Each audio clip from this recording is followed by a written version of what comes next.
ஓம் சாய்ராம். என் அன்பு செல்லமே, என்னுடைய அழகான தங்கமே, மனதளவில் உடைந்து போய் என்ன வாழ்க்கை, எதற்கு இந்த வாழ்க்கை, இந்த வாழ்க்கை எல்லாம் தேவைதானா, இந்த வாழ்க்கை எல்லாம் எனக்கு தேவையே அல்ல, எனக்கு நிம்மதியான வாழ்க்கை தேவை என்று நினைத்து புலம்புகிறாய். அம்மா, உன்னுடைய வாழ்க்கையில் நீ எந்த அளவுக்கு மன உளைச்சலில் இருக்கிறாய் என்பது அனைத்தும் தெரியும். ஒரு விதத்தில் கூட உன்னுடைய வாழ்க்கையில் எதுவும் எப்பொழுதும் கெட்டு போகாது. நீ ஆசைப்பட்ட சில விஷயங்கள் நடக்காமல் இருந்திருக்கலாம்.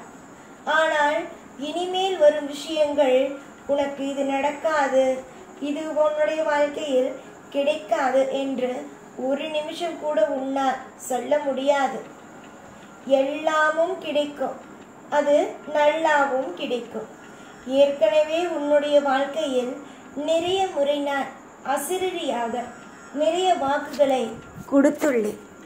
ஆனால் எந்த ஒரு விஷயத்தையும் காதில் வாங்காமல் உன் இஷ்டத்திற்கே நீ இருந்தாய்.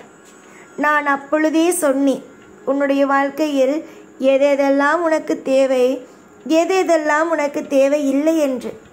ஆனால் தேவையில்லாத விஷயங்களை மடியில் தூக்கி கொண்டு வந்து போட்டுக்கொண்டு இப்பொழுது நீ வலிக்குதே என்கின்றாய். நான் அசிரியாக சில விஷயங்கள் உன்னுடைய வாழ்க்கையில் தேவையில்லை என்று சொல்லும் பொழுது நீ விட்டிருக்கலாம். அதனால் உன்னுடைய வாழ்க்கையில் நன்மைகள் மலர்ந்திருக்கும். ஆனால் இப்பொழுதும் சரி, எப்பொழுதும் சரி, நீதான் என்னுடைய வார்த்தைகளை ஒரு பொழுதும் காது கொடுத்து கேட்பதே இல்லையே. எல்லா நிமிஷங்களும் என்னுடைய வாழ்க்கையை எனக்கு பார்த்து கொள்ள தெரியும். இதுவரைக்கும் என்ன செய்தீர்கள், இதற்கு பிறகு என்ன செய்ய போகிறீர்கள் என்றல்லவா இந்த சாயை பார்த்து நீ கேட்கிறாய். சாய் ஆகிய நான் நன்மைகளை செய்யும் ஒரு உண்மையான அப்பா. உன்னுடைய வாழ்க்கையில் நன்மைகளையே உனக்கு செய்யும் அப்பா. இந்த நன்மைகளை செய்யும் இந்த சாய் உனக்கு எந்த விதத்தில் துரோகத்தை செய்வேன்? ஒரு முறை உனக்கு வாக்களித்து விட்டேன், நல்லது நடக்கும், நல்ல வளங்கள் உனக்கு கிடைக்கும் என்று.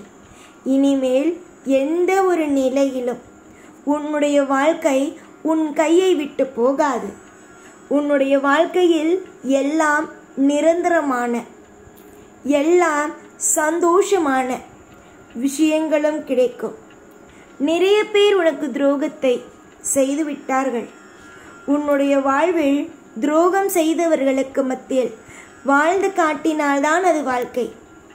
மற்றபடி துரோகம் செய்தவர்களுக்கு நேராக தலை குனிந்து நிற்பது வாழ்க்கை அல்ல. உன்னுடைய வாழ்வில் நீ நிறைய விதமான கஷ்டங்கள், நஷ்டங்கள், மனவேதனைகள் என்று ஏதேதோ அனுபவித்து விட்டாய்.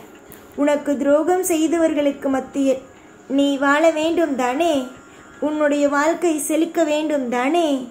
இனிமேல் உன்னுடைய வாழ்க்கையில் அனைத்து விதத்திலும் எல்லா காரியங்களும் செழிக்கும். உன்னுடைய வாழ்வில் நீ துவங்கும் ஒவ்வொரு காரியங்களும் அடுத்தடுத்து இன்பமாக நடக்கும். நீ யாரையும் நம்பி இவ்வுலகில் பிறக்கவில்லை.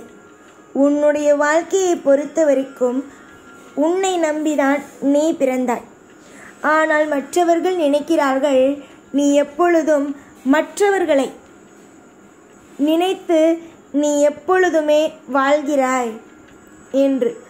ஆனால் உன்னுடைய வாழ்க்கையை பொறுத்த வரைக்கும் நீ எப்பொழுதும் மற்றவர்களை நம்பி வாழ்வது கிடையாது.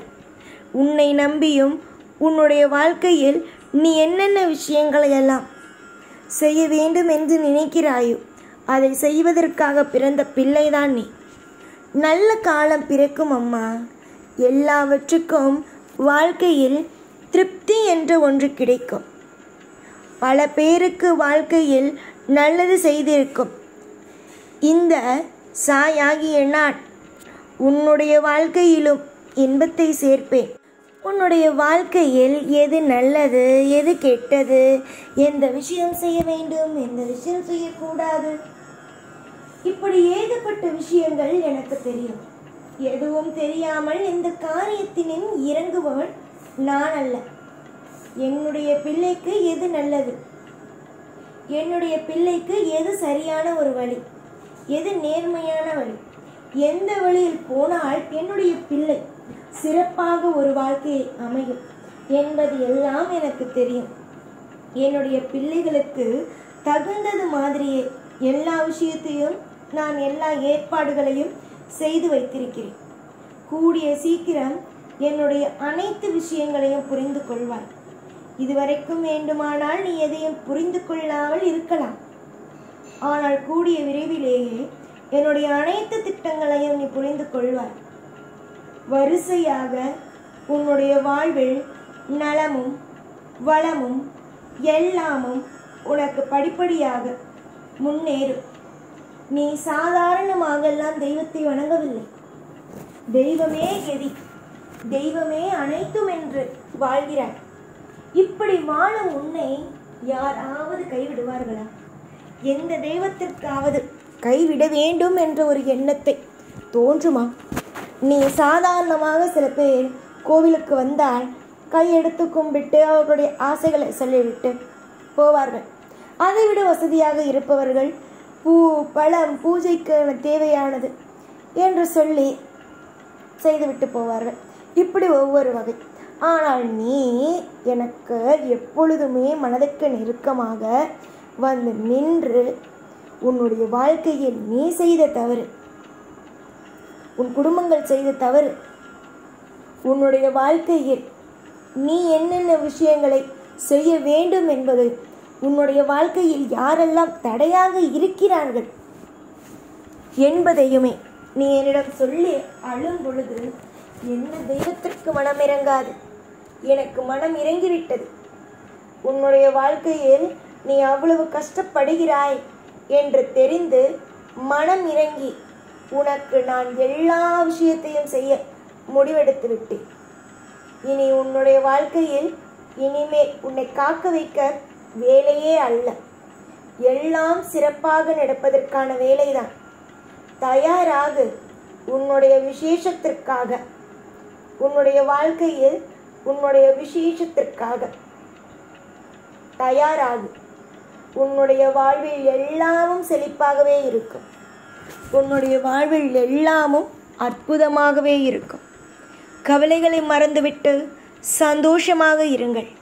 நீங்கள் எதை முயற்சி எடுத்தாலும் அது வெற்றியின் பாதைக்குத்தான் போகும், தோல்வியின் பாதைக்கு அல்ல. எப்பொழுதும் உன் கூடவே இருப்பேன். இந்த சாய்நான். ஓம் சாய்ராம்.